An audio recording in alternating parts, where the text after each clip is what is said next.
Alors, dans un projet télécom, nous avons rencontré des difficultés pour convaincre les parties prenantes de l'importance cruciale du testing et obtenir un budget dédié. Malgré plusieurs réunions infructueuses, nous avons saisi l'opportunité d'intégrer notre équipe de test au sein de l'équipe de développement pour tester divers modules. Donc là, ce que je suis en train de dire, c'est que en fait, dans certains projets, euh, ils ne conçoivent pas de façon claire l'importance d'un testeur. Et du coup, ça mène à- par la suite à des anomalies. Peut-être que des anomalies peuvent être coûteuses, mais sans que on va dire les parties prenantes s'en rendent compte. Donc, c'est ce qu'on va voir sur le prochain slide. Donc, voici en fait des résultats concrets. Donc, plus d'1 200 000 € d'économies directes. Les anomalies détectées ont prévenu des mois de pertes financières et surtout 100% des parties prenantes sont maintenant convaincues de la valeur du testing. Le ROI du testing est indéniable. En fait, ce qui s'est passé dans le projet télécom, c'est qu'il y a eu, euh, c'est qu'il y a eu en fait des tests qui ont été faits sur différents modules et on a détecté une anomalie critique sur le module de facturation. Euh, Ce module-là, il était en production, malheureusement, et cela a induit à des pertes durant plusieurs mois. Donc, on ne facturait pas aux clients des produits qu'ils ont pris. Et donc, grâce au testing, on a pu résoudre cette anomalie. Donc là, on va passer durant en fait des projets sur lesquels j'ai travaillé en tant que testeur senior. En fait, il y a un conflit entre un testeur et un développeur. Donc, tous les deux, ils n'ont pas la même perception, en fait. Tous les deux, ils ont des visions différentes.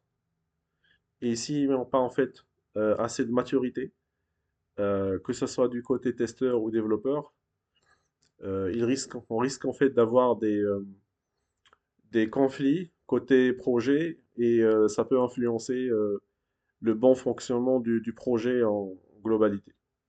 Donc là, collaborateur, testeur, développeur, alors les rôles de test du testeur et du développeur sont complémentaires dans le cycle de développement logiciel, chacun apportant une perspective unique pour assurer la qualité du produit.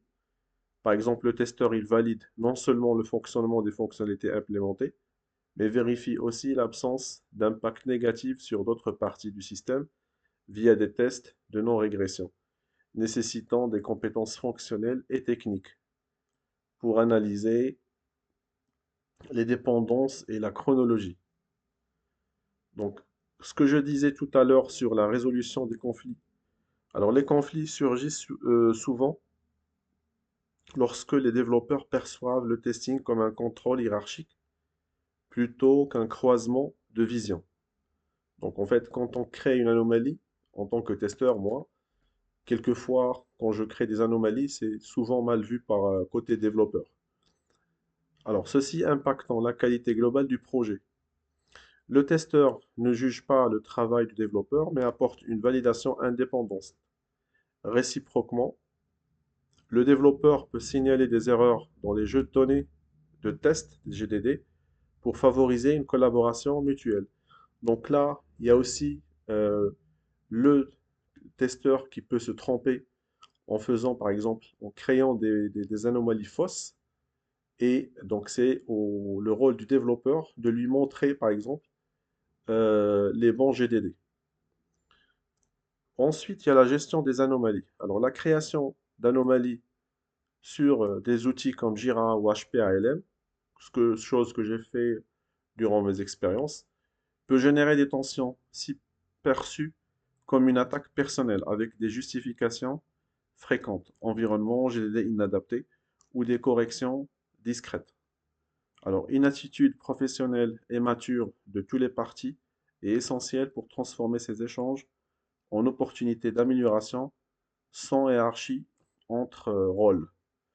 Donc là, c'est que, par exemple, des fois, quand on crée des anomalies euh, et qu'on les affecte à un développeur, le développeur, quelquefois, il peut faire des corrections en cachette, entre parenthèses, et signaler au testeur qu'il n'y a pas eu que son anomalie est non reproductible. Des fois, par exemple, il y a en fait, le développeur, il peut te sortir, par exemple, des prétextes comme quoi c'est l'environnement qui n'est pas bon ou autre chose.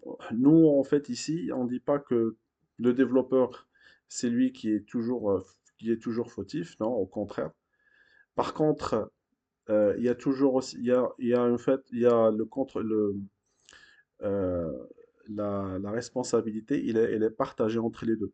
Donc, un testeur, il doit en fait comprendre la fonctionnalité, il doit préparer les GDD et il doit effectuer ses tests et tracés. Le développeur, lui, il doit en fait assurer que, par exemple, euh, euh, le testeur, s'il détecte une anomalie, le développeur, il doit l'analyser. Si c'est une fausse anomalie, dans ce cas-là, on est d'accord qu'il peut la rejeter. Si c'est une vraie anomalie, on est aussi d'accord que ça doit être corrigé pour l'avancement du projet. Donc là, la solution entre le développeur et le testeur, c'est avoir une collaboration forte, une forte collaboration. Alors, facture de maturité, donc il y a les recommandations. Donc la maturité des parties prenantes, que ce soit partie, qu'on parle des fonctionnels, développeurs, architectes ou testeurs, détermine le succès du projet, mais les contraintes budgétaires favorisent souvent des profils juniors, augmentant les risques de conflit. Alors, recruter des seniors, bien que coûteux, minimise ces risques via une meilleure compréhension des dépendances système.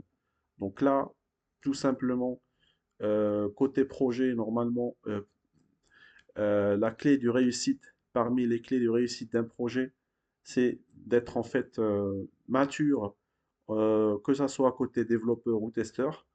C'est cette maturité en fait qui contribue à la collaboration d'une façon forte entre les deux.